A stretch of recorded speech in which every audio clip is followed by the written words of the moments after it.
Welcome to this self-care masterclass.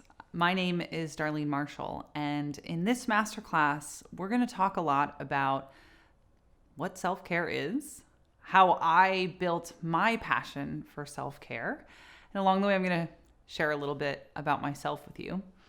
We're also going to talk about why self-care matters to you and in your life. And I'm going to share with you some of the best practices that you can use and an exercise in building meaningful self-care and carrying it forward into your life.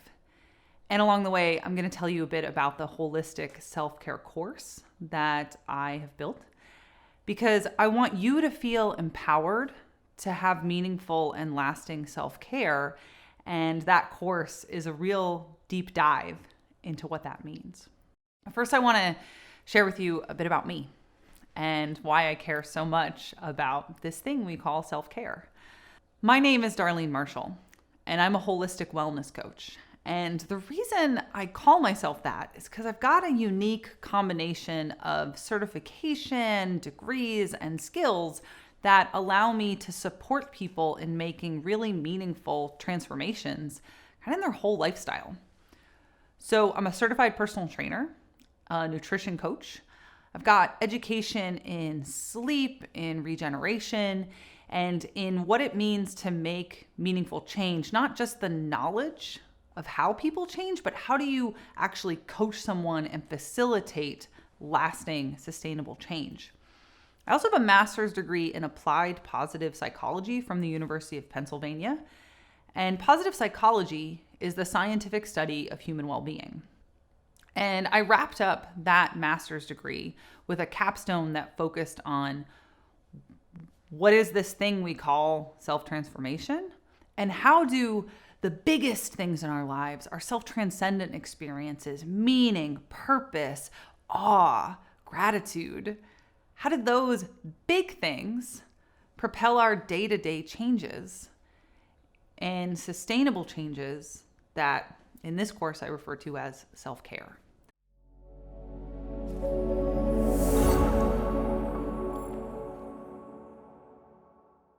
I kind of have this unique lens on supporting people and what well-being is, because I'm one of the few fitness professionals to come into the world of positive psychology. I was a movement professional first. I was first a personal trainer and then a wellness coach. And I'm lucky enough to then have this deep dive into the science of well-being, into what it means to live a good life and flourish. And so what I actually do is use these tools of lifestyle. So things like movement practice, sleep, nutrition, regeneration. And I use them to help support people in building lifestyles that lend themselves toward flourishing. And that's really what this course is about. It's about self-care, but it's about so much more. So in this course, you learn about those three things: movement, nutrition, and sleep. But you learn about so much more. You learn about stress and how to cope with it. You learn about meditation and mindfulness, and you learn a lot about your human experience and the universal human experience, things like suffering and self-compassion. And the other really important thing about this course is it's built on this foundational idea that whether we're talking about positive psychology well-being practices, or we're talking about fitness like movement, getting movement in, or we're talking about self-care, there's this foundational principle in any lifestyle practice, which is you have to do it for it to work. We can't just talk about how eating differently or drinking enough water to nourish the tissues of your body helps you.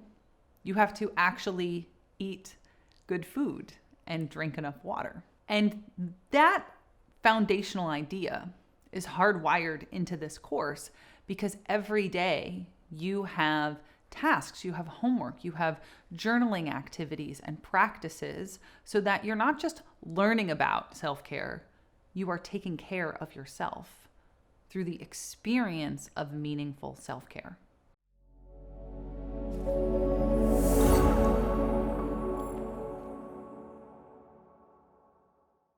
Back in my early 20s, I was an actor. I'm kind of cliche in that way. A lot of personal trainers are reformed actors. But for me, that journey from acting into fitness is a little different than most personal trainer reformed actor people, because it wasn't that I wanted to look good when I was acting. It's that when I was 23, I was diagnosed with a chronic illness. And at that point in my life, I was not taking very good care of myself. It's really a low point when I think about the arc of my life. My mental health was not good. I was doing a lot of things that now I would think of as self-harming. So I was numbing out my stress a lot. I didn't move well, much, or often. And I ate a lot of garbage foods. I drank a lot. I was smoking, and I didn't have very healthy relationships. And in that place where I was really lying to myself about how I was doing, it was a light bulb moment, because my illness is genetic. I've always had it.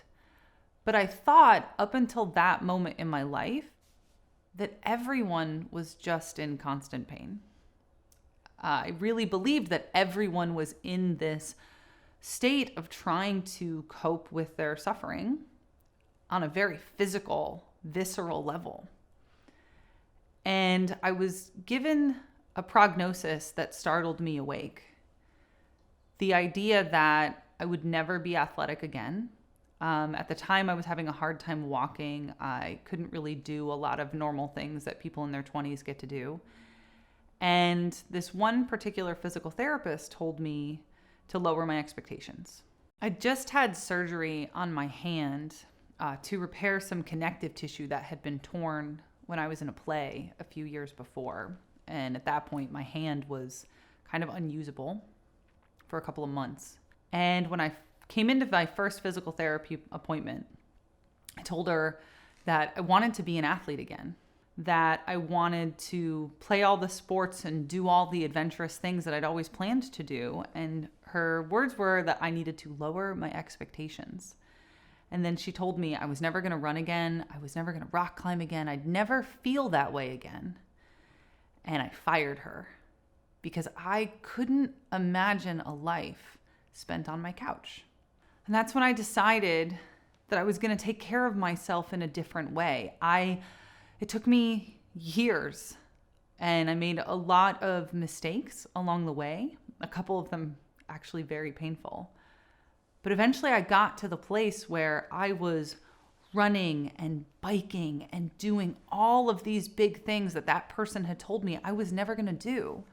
But it started with the decision and the belief that if my actions could be shifted, if I could figure out the right things to give my body, that my body would respond in the way I needed it to. And that for me is this essence of the idea of self-care. That if we can learn what our selves need, our bodies, our minds, our very essence, we can make choices that meet those needs, and then we lend toward flourishing. And that foundation, that meaningful choices based in human needs, is how we build meaningful self-care. And so I built this course not only around the information of hydration and what good movement can do for you, or the right nutrition to have, or what time to go to sleep. I built this course to include the psychological underpinnings of your human needs. So we talk about things like Maslow's hierarchy of needs. And we talk about self-determination theory, your need for autonomy, your need to relate to others, to connect to things beyond yourself.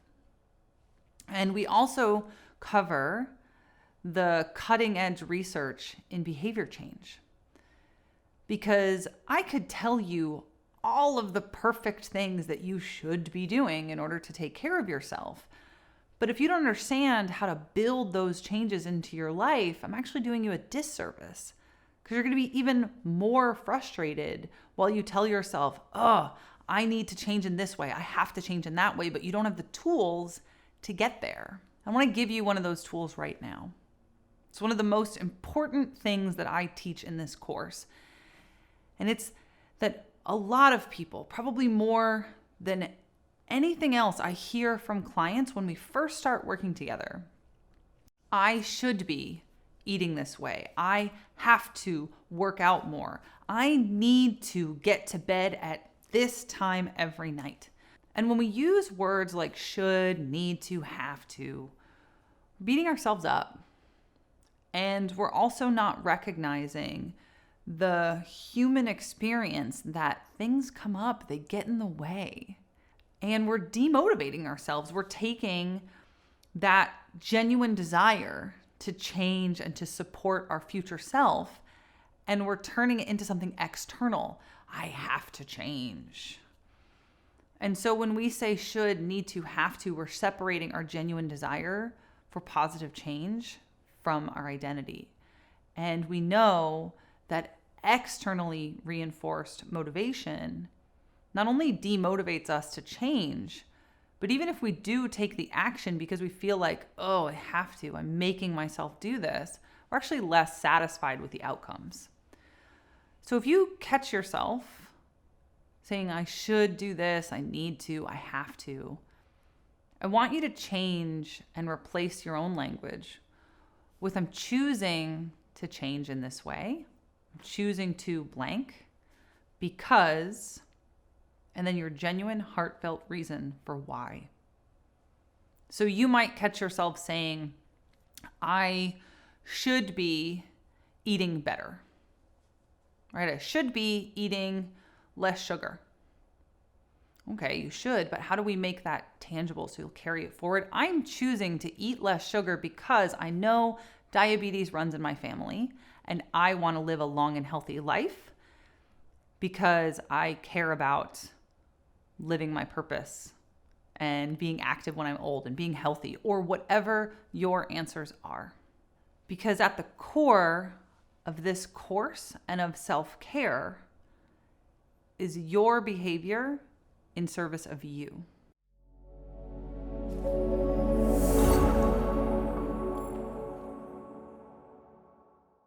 Now, one of the major criticisms of self-care practices in general is that self-care is somehow selfish, that it's overly individualistic, that we focus too much on the individual. And I want to own there, as an American, we get this a lot.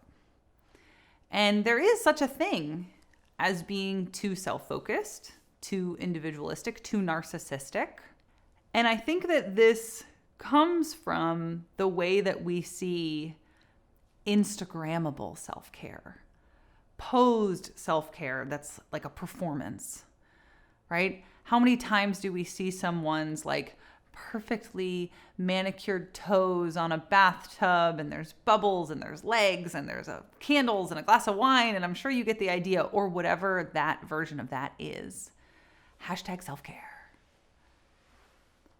That is the idea, the label of self-care as a performance, and doing it for the likes, the comments, the feedback, the whatever. And I want to be clear that that's not what I'm talking about when I talk about self-care. And I think the difference is when I talk about self-care, I mean self-care that supports you in living your purpose in meaningful ways. To me, each of us, in the best expression of ourselves, at our essence, we have something unique that we can offer the world. It is a combination of our unique lived experience, the skills that we have cultivated in our lives, and the things that we're curious about, we're interested in, the stuff we want to do. And this might not be something you ever get paid for. It could be the thing that you do when no one is even watching, but it's a contribution to the world. Everyone who went into building this course together had a unique set of skills that supported it finding its way to you. And that was purposeful. And there are things that you do that will have ripple effects in the world.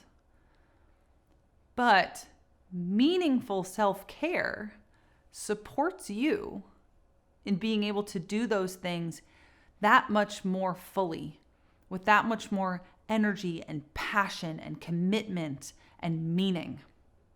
If you have slept, moved, eaten well, had enough water, gotten in a good mindset, meditated, there is a whole body of research that shows that you show up in a different way with a better life, more satisfied, more fulfilled, with greater well-being.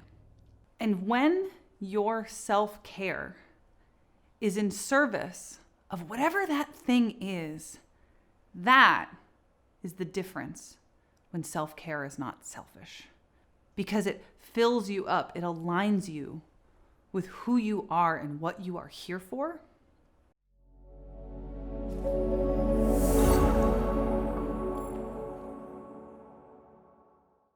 There is this foundational idea in positive psychology that meaning, purpose, accomplishment, these feelings of things that are bigger than ourselves are a core component that builds well-being. And I know from my experience coaching people for the last decade that when you've got a strong enough why, you'll figure out the how. You'll figure out the what, but you've got to care about it in some way to make the effort.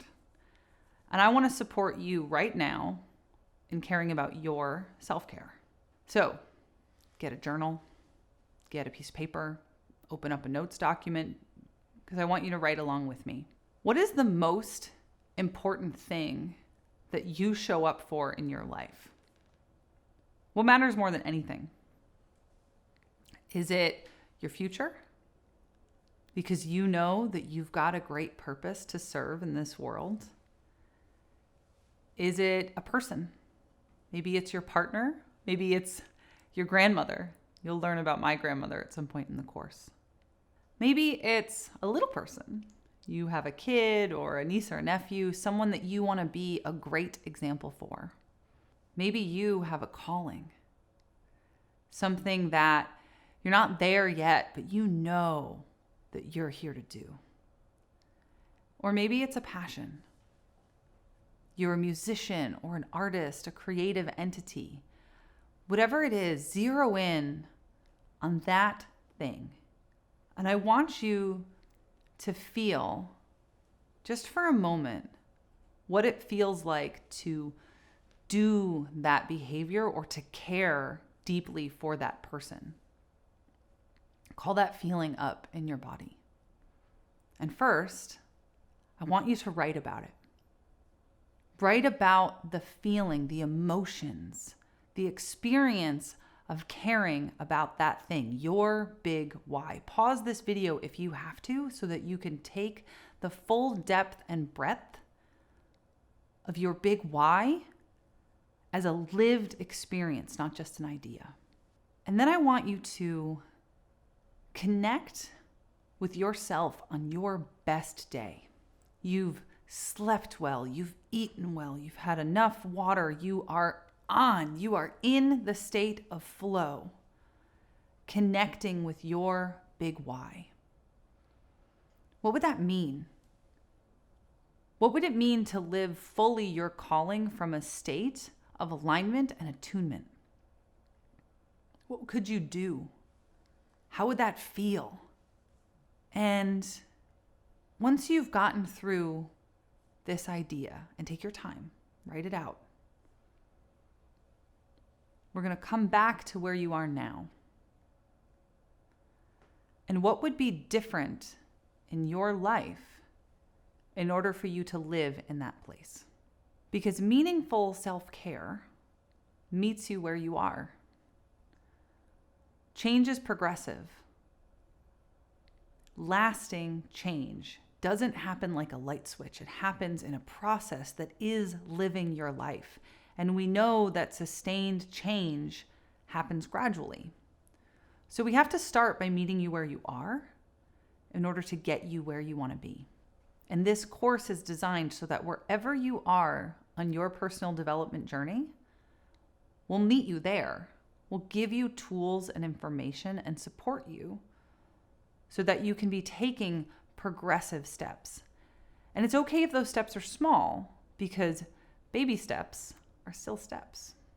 And in that way, this course really is for everyone, because it's not built on any cultural ideal of what self-care is. It's built on our current scientific understanding of human motivation, of behavior change, and of our physiological needs for things like water, nourishment, movement, and sleep. Because self-care, taking care of our human level needs, really is for everyone. And no matter where you're from or where you are, your humanity, your humanness matters, and your foundational needs have to be met in order for you to flourish. And I believe that well-being is actually one of our human rights, that at a certain level of knowledge and access as a species, we can provide our foundational needs to everyone. But it also starts with those of us who have the awareness and the understanding turning inward and meeting our own needs. And I'm going to assume that by watching this masterclass, that means that you are interested in meeting your needs and that you have the resources to do so. And in supporting you, I'm also providing you with the opportunity to carry that knowledge forward for the rest of your life through this course, and to give whatever your purpose and meaning is out into the world more fully, more completely. And the more of us that actualize in this way, the greater and greater the ripple effects of positive expression, of wellness, of well-being makes it out into the world. So I want to thank you for these reasons for taking this masterclass, because it's through your genuine investment in your own wellness and well-being that the world shifts together. And as a coach, as a fitness professional, as a well-being practitioner, my job is to guide others in caring for themselves and building lifestyles that truly work for them. And then they pay that forward through their life and living into others. And that is really, to me, the power of this course. And I am so excited to see that ripple effect happen through each of you taking this course, taking with an open mind this information to heart, and shifting your lives toward personal nourishment, personal development and growth, and then contribution and purpose. So let this course fill you up. Let it recharge your essence so that you can show up fully in your life and in the world doing the thing that you are here to do. So thank you and welcome. I look forward to guiding you, to embarking with you on this journey throughout this holistic self-care course.